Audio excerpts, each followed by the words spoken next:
अच्छा काजी साहब, अभी अलबत्ता कोई कॉन्फर्मेशन नहीं, इसकी तरदीद हो रही है। खैबर पख्तूनख्वा के जो वज़ीर इत्तलात हैं, सूबाई वज़ीर इत्तलात, वो तरदीद कर रहे हैं, लेकिन बहरहाल ये जैसे कहते हैं ना मुसवदा मौजूद है। अब ये एक्चुअली इस पर वोटिंग हुई है नहीं हुई, nobody talks about it.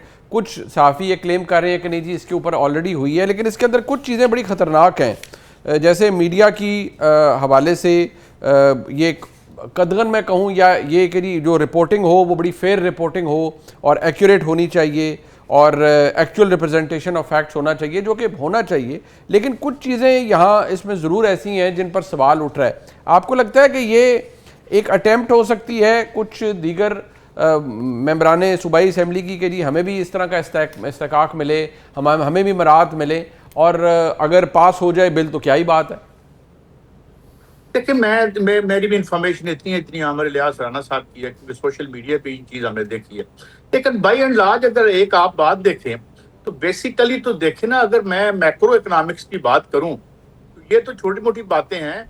ये जो यूएनडीपी की रिपोर्ट है जिसमें से 17 से 22 बिलियन डॉलर में हम इस इशराफिया को पाल रहे हैं, खुद ब खुद जिस तरह ये कहते हैं अपनी तनख्वाहें बढ़ा लेते हैं। अरे भाई, ये तो वो है जो सब सामने है, उसको छोड़ दें। 4.16% ऑफ दी जीडीपी सरकारी ठेकों में खा जाते हैं as per report of IMF, जो कि हमारी डिमांड पे उन्होंने बनाई। It comes to about 16 billion dollars a year. इस 16 बिलियन डॉलर को अगर 20-22 से आप जमा कर लें तो सारा वतन अजीज तो इनके लिए हम काम कर रहे हैं।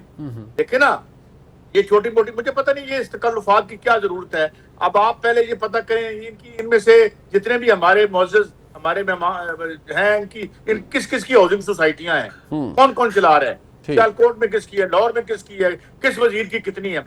तो भाई इनकी जो सियासत है वो तो इनकी कारोबार का एक बच बचाव का मामला होता है। ठीक है, इसमें और भी हम बातें बढ़ा सकते हैं, और भी बहुत इस पे बात हो सकती है। तो ये तो सिलसिला है, मगर बात ये है आप मिनिमम वेज कितनी देते हैं? क्या लिविंग वेज आप एक आदमी को दे रहे हैं? क्या इवन मैं 17 ग्रेड की बात करता हूँ, लाख सवा लाख में यार कोई इंसान अब यहाँ गुजारा कर सकता है, एक डिसेंट जिंदगी गुजार सकता है। तो ये basically shows the unrepresentative nature of the institutions those are supposed to represent us. क्योंकि उनको पता है यार असी इधर ही आना है, दरवाजा पिछला खुला है तो अंदरों आ जाना है, तो फिर हमारे लिए कौन सोचेगा। तो ये इसलिए ये सारी जो आपको बुराइयां नजर आती हैं वो इसलिए कि आज की रूलिंग इशराफिया का अवाम से न सिर्फ एतमाद उठ गया है, बल्कि उनका यकीन कामिल है कि हमने गैर अवामी रस्तों से एक इक़्तिदार के अवानों में पहुंचना है। तो जब हमें वो जवाबदेह ही नहीं है तो हमारा ख्याल कि यही तनख्वाह भी बढ़ा देंगे, साथ ही कोई यूनिवर्सिटियों के लाइसेंस ले लेगा, कोई हाउसिंग सोसाइटियां खोल लेगा, कोई कब्जे में चला जाएगा। तो ये एक उधम और लूट मची हुई है, और हालत ये है कि हम एक बनाना स्टेट में तब्दील होते जा रहे हैं, विच इज वेरी अनफॉर्चुनेट। अब ये इसी डगर पे अगर पीटीआई भी चल पड़ी है तो सुभान अल्लाह, वेरी गुड, गो अहेड जी। अच्छा, एक और चीज़ मैं ज़रा इस हवाले से ज़रूर बात करना चाहूँगा। ये राना साहब, आज हमारे मुल्क में आपको पता है सियासत के अंदर वो कुछ चीज़ें वहीं उसी का उधर ही खड़ी हैं उसी जगह, और उनमें कोई तब्दीली नहीं हो रही। अब दो चीज़ें हैं, एक तो ये सबसे पहले अगर मैं बात कर लूँ, ये जो अलमशहूर केस है 190 मिलियन पाउंड, क्योंकि आज ख़बरों का दिन है तो मैंने कहा आपके ख़बरों के ऊपर आप सबकी इन्फॉर्मेशन और तजिया लिया जाए। 190 मिलियन पाउंड केस है, अदालत ने आज अंडरटेकिंग ही ले ली है जो वकील हैं, यानी लतीफ़ खोसा साहब से भी और सबसे, कि भाई आप आखिरी मौका है, अगर आपने इस पर दलाइल ना दिए सज़ा जो के ख़िलाफ़ अपीलें हैं, तो फिर अगली दफ़ा नैब को सुनकर फ़ैसला कर दिया जाएगा। पाकिस्तान तहरीक इंसाफ की ये ख्वाहिश अपनी जगह, या उनका जो अप्रीहेंशन है वो कहते हैं जी कि यहाँ से तो हमें इंसाफ मिलना नहीं है, ये मामला ऊपर कॉन्स्टिट्यूशनल कोर्ट में चला जाएगा, वहाँ से मोहर लग जाएगी तो हमारे लिए तो कोई रास्ता नहीं बचेगा। तो वो केस आर्ग्यू करने से कतरा रहे हैं, लेकिन अदालत ने आखिरी मौका दे दिया। क्या आपको लगता है कि इसके बाद भी मौके मिलेंगे, या आपको लगता है कि नहीं ये अब इस पर फैसला हो जाएगा? देखें, अब लतीफ़ खोसा साहब का जो आज रिटन फैसला है ना, क्योंकि अंडरटेकिंग तो गालिबन पिछले हफ्ते या उससे पिछले हफ्ते ले ली गई थी, और उन्होंने कहा था जी कि हम साथ ये भी कहा था कि हम मुलाकात कर लेंगे खान साहब से, लेकिन हम दलाइल शुरू कर देंगे।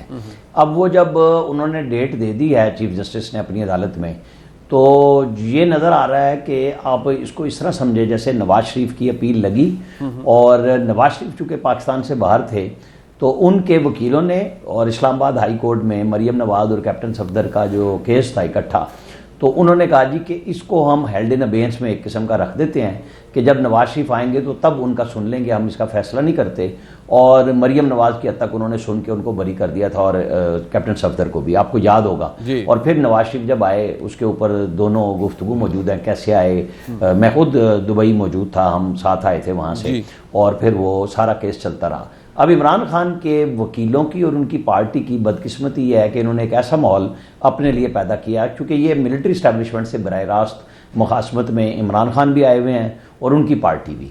ये कोई ऐसा सियासी फैसला नहीं कर सके कि ये इस फैसले को रुकवा सकते जो इस्लामाबाद हाई कोर्ट के चीफ जस्टिस ने अब दिया है। जाहिर है कि जिस पेस पे ये चला है, पहले तो ये परसू करते रहे और फिर इनके दलाइल ये थे सलमान अकरम राजा और वो सलमान सफदर साहब के कि जी आप हमें पहले मुलाकात कराएं।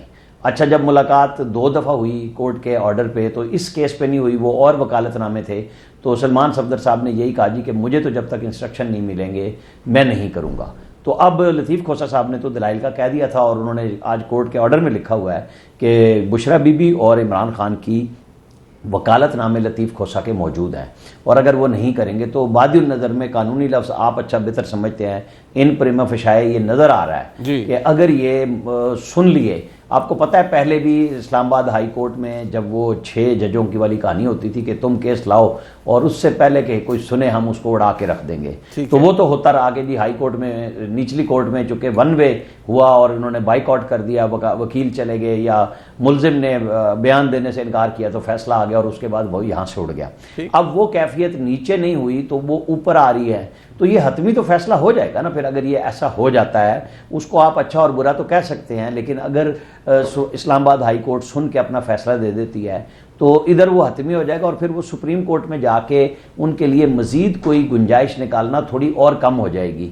जो इस केस के ख़िलाफ़ हैं उनकी ये है कि जी ओपन एंड शट केस है, इसमें सीधी सी फेवर दी गई है और वो सज़ा बनती थी और उनको दे दी गई। अब इनके वकला का ख्याल ये था कि जी मैं तो 1.5 पेशी में इस केस को, सलमान सफदर साहब कह रहे थे कि मैं उड़ा दूंगा, सिर्फ सुनने दिया जाए, एक दफ़ा लगा दें अपील। अब जब अपील लगने का मौका आया तो वो कहते हैं मुझे इंस्ट्रक्शन लेनी। अब मैं नहीं कह सकता इसके ऊपर, इसमें नज़र तो ये आ रहा है कि अगर ये दलाइल नहीं देंगे तो फिर हाई कोर्ट तो जारी है अपना फैसला करना। काजी साहब, आपके नज़दीक ऑब्वियसली को क्या अदालती मामला है, सेंसिटिविटी है, लेकिन अगर गुफ्तगू सुने आप पाकिस्तान तहरीक इंसाफ की या इमरान खान साहब की, हमशीरा की, वो उनको ये बड़ा प्रिडिक्टेबल लगता है कि ये जी सिक्का बंद, आगे मामला चला जाएगा और ये तो फाइनलिटी इख्तियार कर जाएगा, यानी सबसे बड़ी अदालत से भी ये सज़ा, इस पर मोहर लग जाएगी और फिर इमरान खान अपनी सज़ा मुकम्मल होने तक बाहर नहीं आ पाएंगे।